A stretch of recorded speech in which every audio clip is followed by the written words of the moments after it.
Good afternoon. It's Monday, the 3rd of April 2017, just after 1 o'clock. Welcome to UK Column News. I'm your host, Brian Gerrish. With me in the studio, Mike Robinson.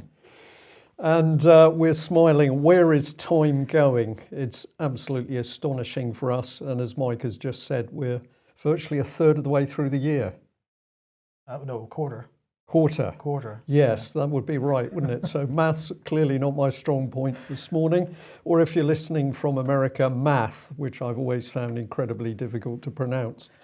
We are going to be talking about the police a little bit later in the news and pointing out some of the things that are going on that are clearly very wrong. Before we go there, praise where it's due. So we're going to come back onto the subject of Wiltshire Chief Constable Mike Veal. And we'd put up last week that his public letter talking about his Heath investigation, which had been a mere 1,500 views, was now climbing as a result of UK column publicity. And we're very pleased to say that this is the total that I picked up just before coming live with the news today. So this does show that when people retweet, when people share news and information, we can have an impact. But the statement at the top of your screen still applies. Doesn't this man deserve 500,000 views? Because he was forced to make this video letter because of the extreme pressure brought upon him and his investigation by the British government. And sort of on this subject, I just wanted to highlight a couple of posts from my Facebook page, starting off with the Mike Veal video. That had 119 shares and 48 likes. Now, just a comment about the difference between likes and shares. If you share something, the people in your own network get to see it. If you like it, they don't. And the only people that benefit from a like really is Facebook, because they get to understand what it is you like and what it is that you're angry about and all these kinds of things. So please share these posts because that helps us. It helps us get some of this information out. And thanks to everybody that shared my note on my Facebook page about Brexit being nothing of the kind, drawing similarities between what Theresa May is talking about and what David Cameron was talking about in the run-up to the referendum. And of course, he was campaigning to stay in the EU. Theresa May saying that we're leaving the EU, but in fact the policies are identical. So what is the situation? And also thanks to everybody that shared this post highlighting the timeline that we now have up on the UK Column website on EU military unification, because as we've said before, you cannot be out of the EU unless you're separate and have sovereignty over your military. So thanks to the 100 or so people that have shared that so far, let's get these shared out far and wide. And make a difference. That's the key bit. So what are we starting with? Priti Patel. Well, on Friday we mentioned that Priti Patel wants to see the City of London establishing itself as the global financial centre for the developing world. Philip Hammond is jumping on this bandwagon as well. He's going to be in Delhi and Mumbai this week, pushing Britain's position as a world-leading finance hub, India's ambitious growth plans and the UK's vision to build a global Britain present an unbeatable combination for the two nations, Britain and India, to take their relationship to the next level. So he's going to Delhi and Mumbai with Mark Carnage. What has he to say on this? He says the UK is perfectly placed to be India's financial partner of choice, helping it to raise the finance needed for its continual rapid growth. And my message will be make in India, finance in the UK. So we're going to bring their debt levels to never before seen levels so that they can make the products that we should be making. Philip Hammond said, sorry. Well, I was just astonishment at that bit, Mike, because I hadn't seen that before. Made in India, finance in the UK. All sorts of things went through my mind. Wasn't this how we destroyed vast amounts of Indian production years ago? And then we've got what's been happening with farming in India. But at the same time, we've got British businesses struggling as a result of financial controls and interest rates, What makes us so great to assist the Indians? Well, look, this is about India's Make in India program, which is Modi's latest initiative. But Hammond says he wants to see he wants to see India become a global manufacturing hub. He doesn't want to see Britain become a global manufacturing hub because Britain is post-industrial and post-manufacturing. We don't do that anymore. He wants to see India being the productive powerhouse, if you like.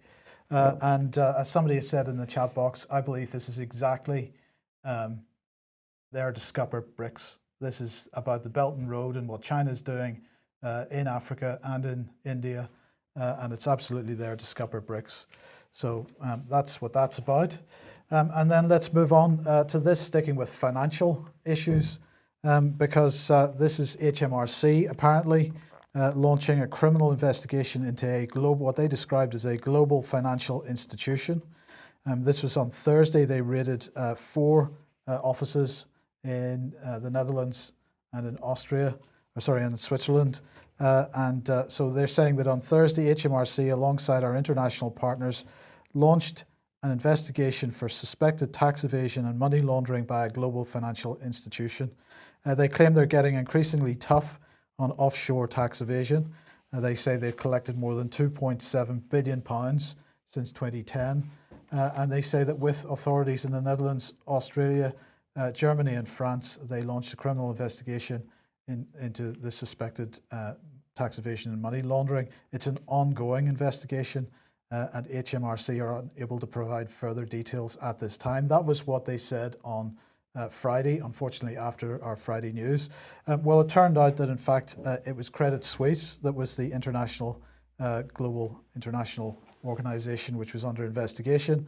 And so Credit Suisse took out advertisements on Sunday in the Sunday Times, the Sunday Telegraph and the Observer. They said that they had a zero tolerance policy on tax evasion, and they said that they were responding to recent reports about tax probes in various European countries. There were 7 bullet points in their ads one of which was that they wish to conduct business with clients that have paid their taxes, and they continue to work closely with the local authorities in all matters, and particularly in this new case. So Credit Suisse not so excited about the latest scandal, but really, what are we looking at here? This is following on from the Panama Papers. It's following on with this agenda that we've been talking about since 2013 to create a globalized tax system. And so Credit Suisse just happened to be the latest sort of punch bag, fall guy, whatever you want to call them. It's not a real investigation. It's there to create public relations and push for a globalized tax system. And at the same time, we can say, Mike, that the fraud and corruption in the higher levels goes on. I had a very interesting conversation with Elizabeth Watson the other night, and of course she suffered at the hands of major corruptions, so attempts to steal her property, but her own investigations are now leading her to looking at the top banks, accountancy firms, and of course what is taking place, the stealing of businesses and properties, can only happen with the full connivance of judges, the courts, and indeed senior levels of the police. So I think there's some very interesting stuff to come out on that. Links from her own investigation into Panama Papers as well. Okay. So we'll see what comes out. Okay, well, we're going to move on to Yemen now. Now, just before we do that, I want to show this short clip. I'm going to talk through this. This is the Council of Europe. The Council of the European Union, rather, they have adopted conclusions on the promotion and protection of the rights of children. They're saying that these conclusions follow the guidelines for the promotion and protection of the rights of the child 2017, Leave No Child Behind. Some people may see the similarity to the No Child Left Behind United Nations policy, but anyway, let's move on. This was adopted by the Council on the 6th of March 2017. And with these guidelines, the European Union reaffirmed its commitment to comprehensively protect and promote the rights of the child in its external human rights policy. So in this video, as you can see, the EU recognises that every child has rights. They say the EU cannot accept that the rights of so many children around the world are violated and abused. They say the EU wants its policies to reach out to all children, girls in particular, and the EU supports all its partners to give special protection to those who need it the most, like in Yemen, for example. So this war in Yemen continues. 10,000 civilians killed, 3 million killed, or more than 10,000 civilians, yeah, and 3 million people displaced. 63,000 children died in Yemen last year, according to UNICEF. So how does that fit with the EU policy? Probably fits very well. If you want to be deeply cynical, the objective seems to be that there are too many people on the planet, according to these people, so get rid of them. Well, perhaps a little bit of good news, or is it? We'll see. This is The Guardian today, who've discovered that the Metropolitan Police is now looking into allegations of Saudi war crimes in Yemen. This is the SO15 counter-terrorism unit has revealed to a London human rights lawyer, apparently, that it has launched a scoping exercise into allegations of war crimes by Saudi Arabia in Yemen. And the Metropolitan Police have confirmed to The Guardian that the War Crimes Unit is assessing whether criminal prosecutions could be brought over Saudi's devastating aerial campaign in Yemen. Okay, that's a bit unfortunate because today Theresa May is off to Jordan, and tomorrow she'll be in Saudi Arabia, and this is the Prime Minister, as I say, first visiting Amman today and heading off to Saudi tomorrow.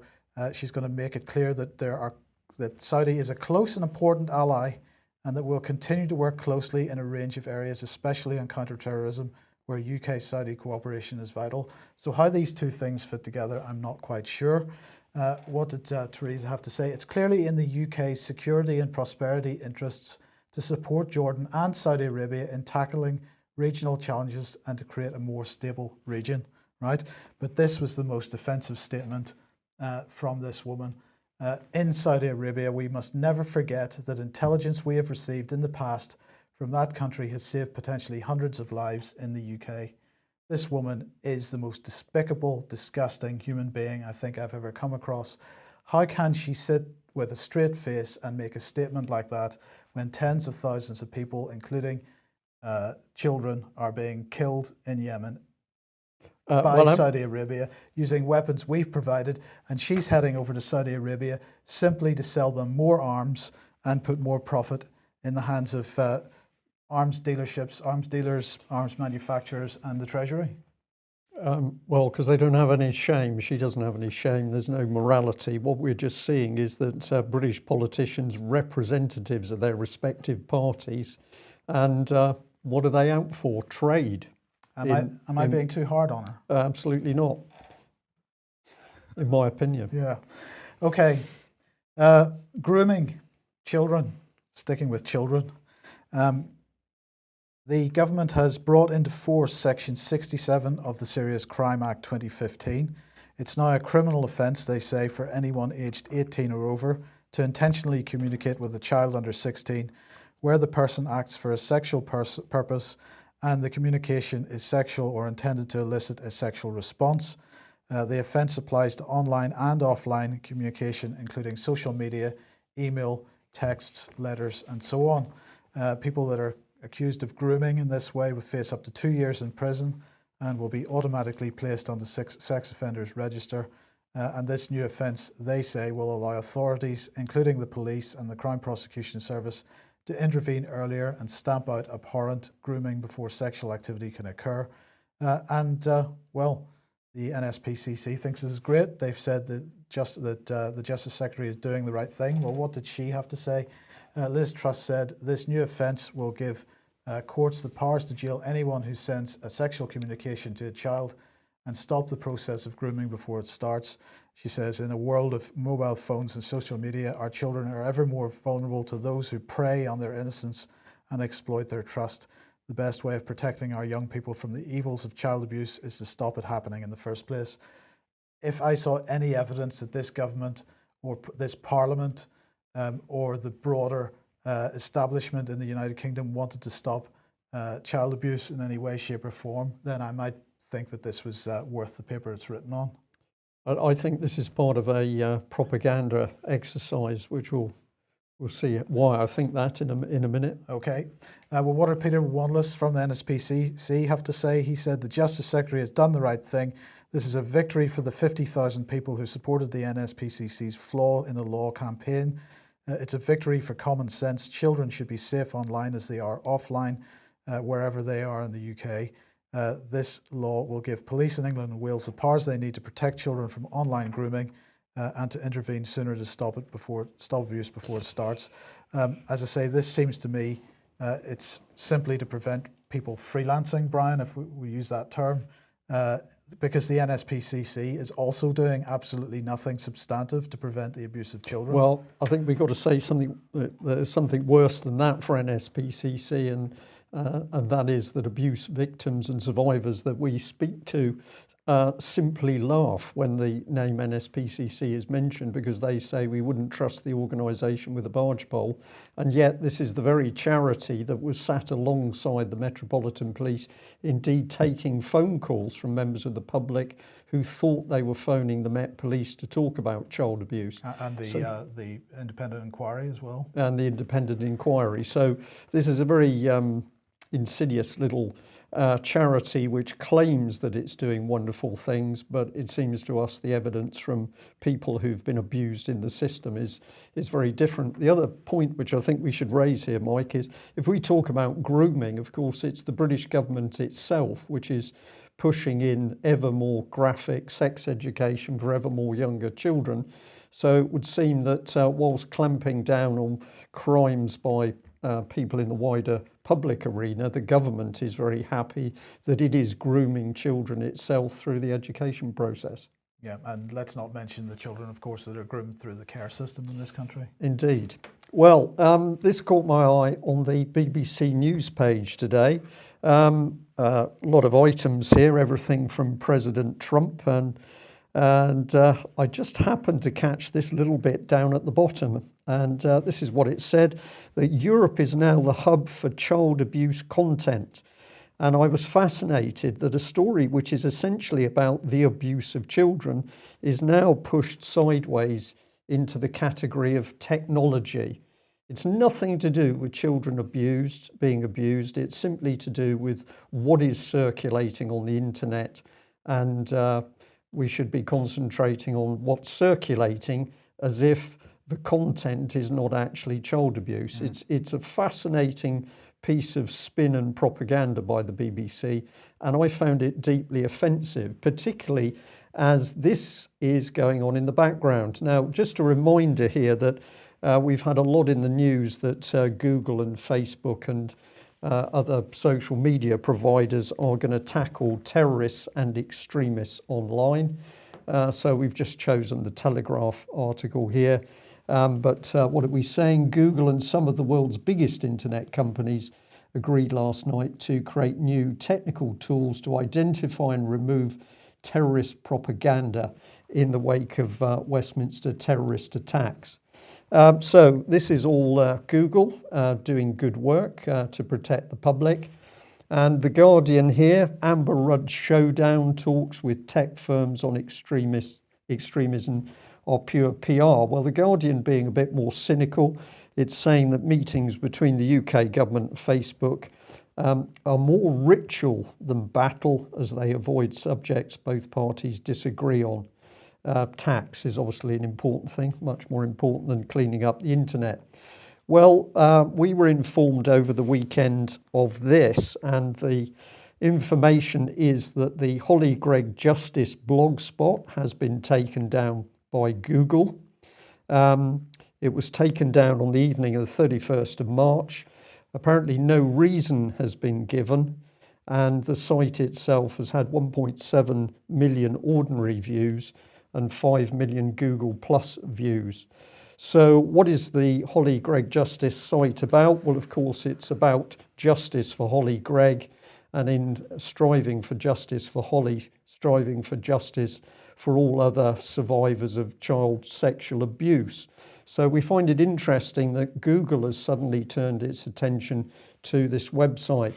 And remember, the focus of this is on Holly on the left-hand side, and her mother Anne, and of course Robert Greene, who's been to prison twice trying to achieve justice for Holly. So we wondered why Google would suddenly get tough on child abuse extremists. Well, the good news is that there is a replacement site up at the moment, but it's very thin on the ground, and I know that the people working behind the scenes are desperately trying to get basically the content they had previously up, but this is causing them some problem.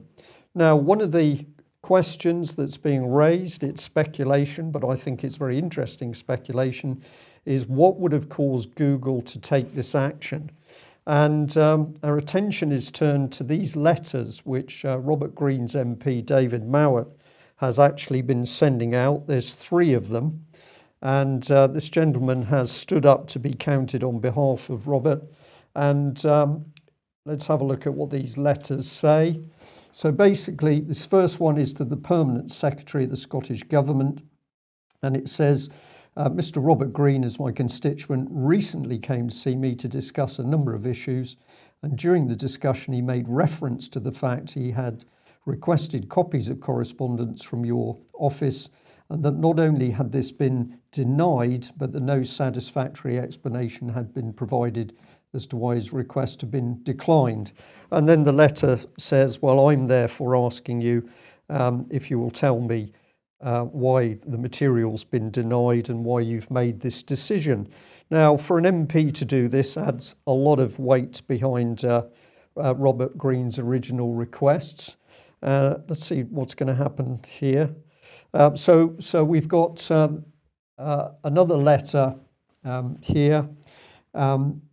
Sorry, just bear with me at the moment. It says, I understand that the above named constituent has been in recent communication with your office in order to secure the transcript of a case which he himself was involved. I understand that Mr. Green has subsequently been provided with the transcript per his request. However, Mr. Green has advised that the transcript is incomplete and that a section of the proceedings which he he feels is particularly significant to his case have been excluded from the text.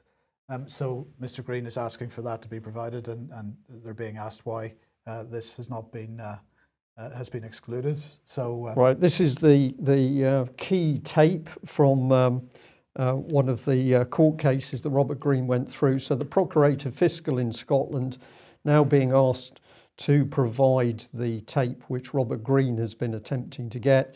And we say again, this is really marvellous to see an MP standing up to be counted and now asking himself. Right, well, we go through because let's just bring this up. Oh, sorry, that's just the end of the letter. And Google, Scottish Government, well, this is a question being asked on the website that basically on the 4th of December 2009, Google got a letter from the Scottish Government, legal representatives threatening to take down the site. That was overcome, but what the website supporters are saying is that in 2007 they may have done the same thing again. So the inference is that the letters that have been sent to the Scottish Government have been so dangerous that the response has been for Scottish Government to contact Google. Now there is another letter, and this is probably the key one, because of course what we've got here is Mr. Mowat writing to Nicola Sturgeon, and what he's saying is that his constituent Robert Green has come to see him, pointing out that the Scottish Child Abuse Inquiry has now had a number of individuals resigning, and surprisingly the Scottish Government has simply replaced them with one individual, and how can that possibly work? How can you take an investigation which was supposedly going to have a team of people working, and then you simply replace it with Lady Smith? So the inference is that these letters have upset the Scottish Government, and particularly Nicola Sturgeon and SNP, to such an extent that they've called upon Google to take down the whole of the history, which of course has been up on that website, about the Holly Gregg case. I think there may well be some merit in this because obviously the Scottish Government has been prepared to act and attack Robert Green in particular every time he started to make headway with questions about the Holly Gregg case. Now, just for completeness, I spoke to Google Media team this morning and followed up with this email simply saying, we understand that you've taken this website down, please confirm that, but also is it correct that this takedown action is at the behest of the Scottish Government? So we sent that email off just before we came live. We haven't had a response yet, but it's going to be extremely interesting to see what Google says. So Google, publicly tough on terrorists, but behind the scenes, the inference seems to be that if you get too close to criminal activity at government level, you're going to be taken down as well. What can we do? Well, 22nd of April, we've got British Constitution Group meeting in Nottingham. Now, we understand over the weekend that a few people have said, is this just for British Constitution Group members? No, it's not. It's an open meeting. Anybody is welcome who is interested in the state of the country and what we can do about it.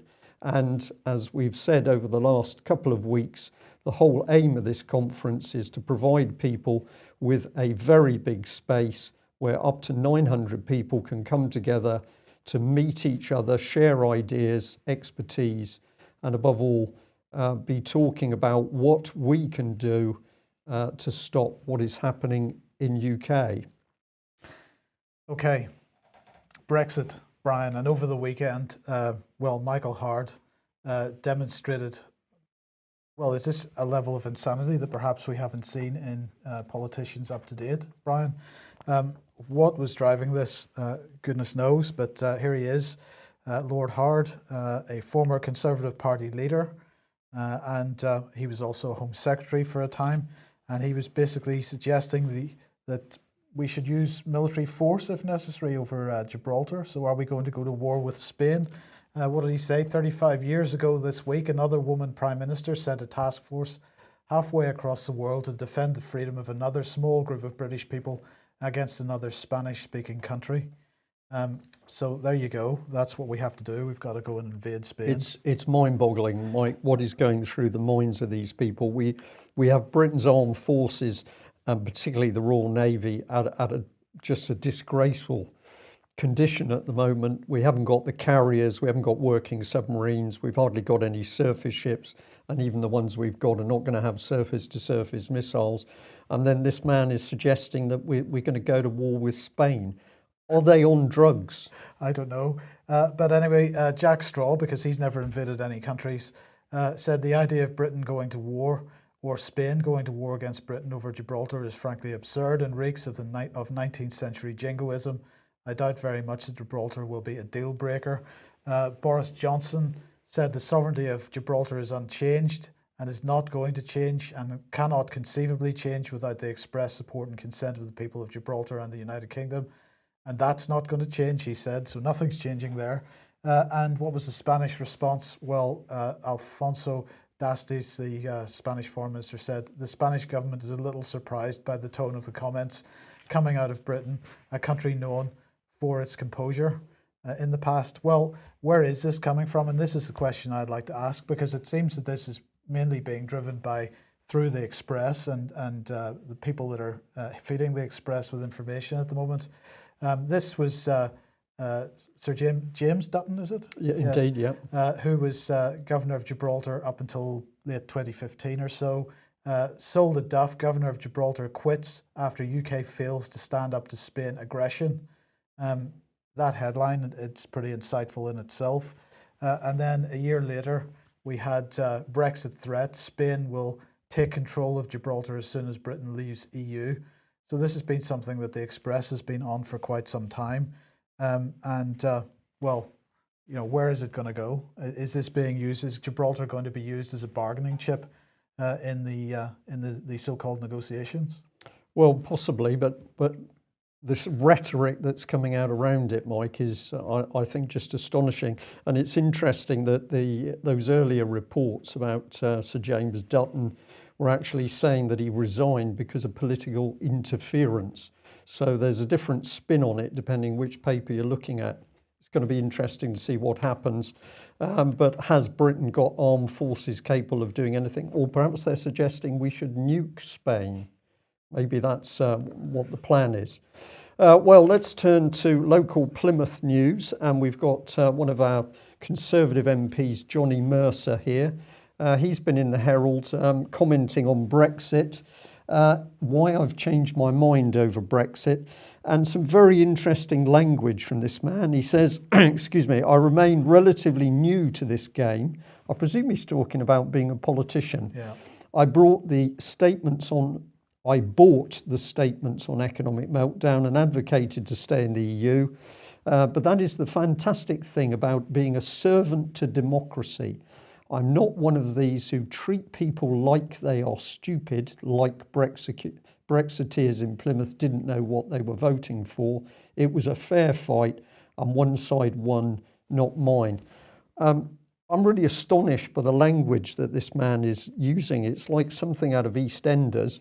So he's new to the game. He thinks that politics is some sort of game that you get paid for. He bought the statements. He presumably didn't do any research into what they were telling him. It turns out to be complete nonsense. He then believes that he's a servant to a democracy. Yeah. Well, perhaps Johnny Mercer should visit the UK column and hear some of the stories from people who are clearly not living in a democracy. But of course, he shied away after one of his researchers got a little bit upset that we were quite direct in some email communication with him. So it was a fair fight. One side won, not mine. It's a bit of a game, Mike, really, yeah. Future of UK. And he goes on, though, the future is bright. We talk about how precious a gift our hard-won democracy is, but it's served us well. Let's keep fixated on our future. We as a city are in serious danger of fulfilling our potential. Our best days are yet to come, and I'm looking forward to it. This is pure common purpose language. This is pure common purpose language.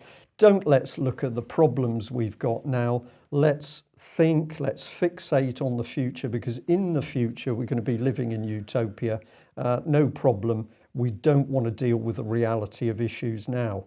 I'm just astounded at this man. I think he's heavily reframed, but by the language, is he that bright? Well, no, because of course, if we take a serious look, an objective look at Plymouth, let's face it, Brian, it's not the most beautiful city on the planet. It's got a serious drug problem. It's got a serious employment problem. Anybody thinks that Plymouth is about to fulfill any potential of any kind is living in cloud cuckoo land. So I'd like to know what his vision for Plymouth is. What is this utopia he's trying to build?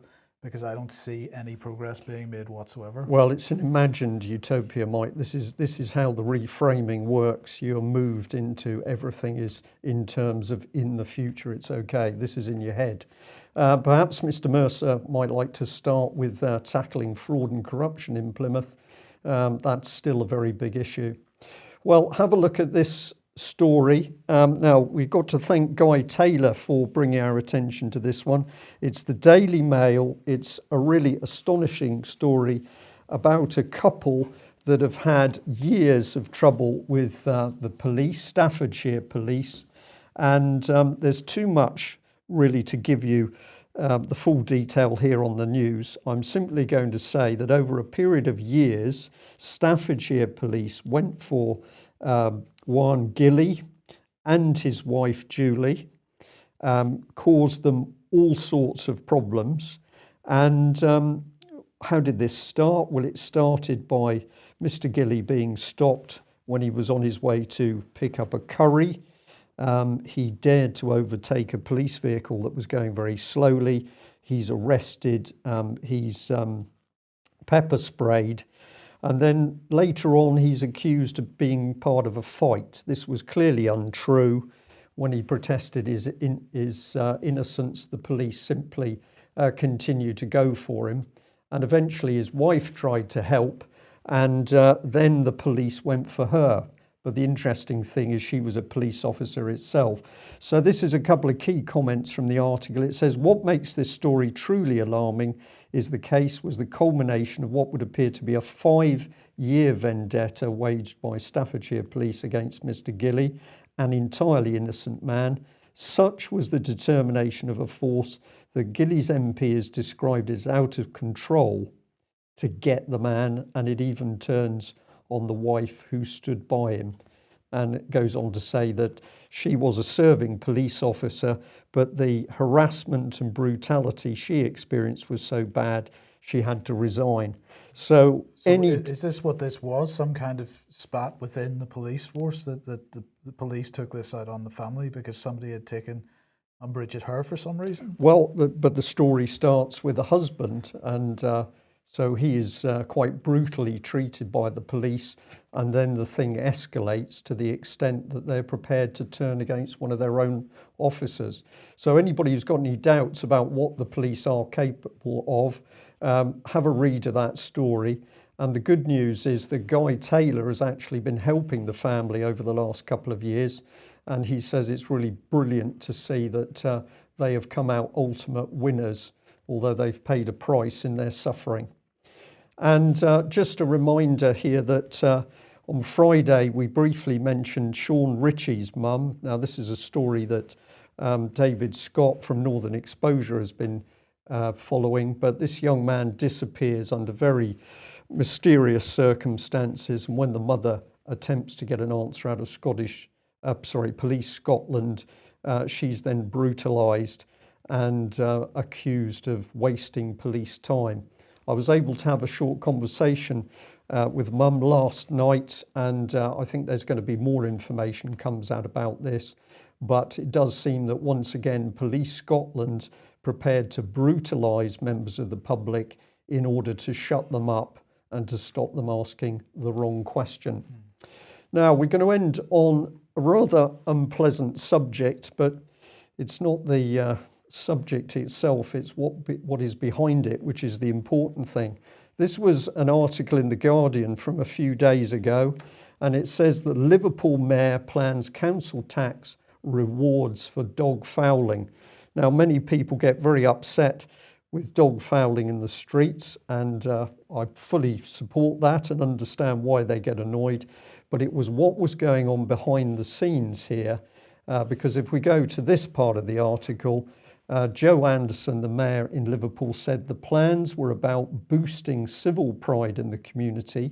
He said the reward scheme would apply to anyone who provided tip-offs, photos or video that led to a criminal conviction of irresponsible dog owners or fly tippers.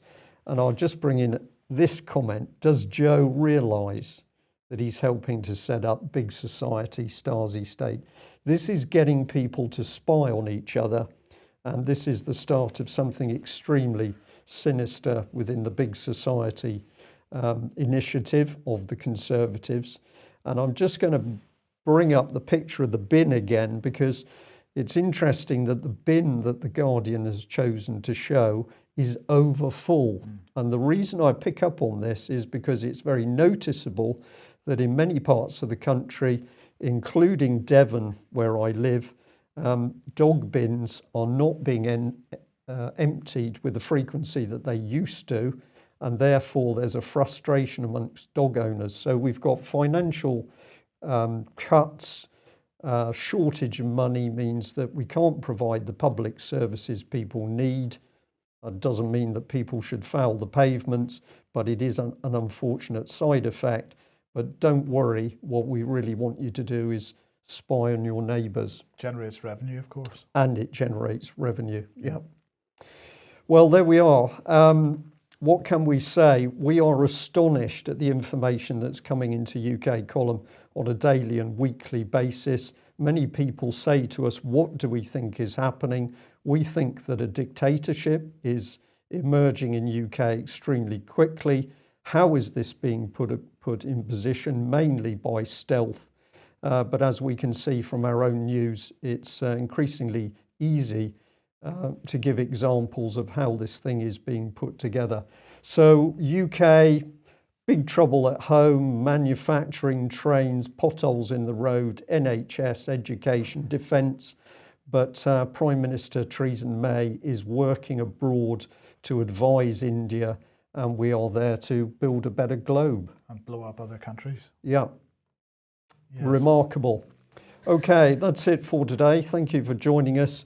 And don't forget, please share the information we push out, because that is the best way for it to spread. And if you haven't yet seen Mike Veal's open letter, please go and have a look at that YouTube video. And if you like it, share it. Thanks for joining us. Bye-bye. Right.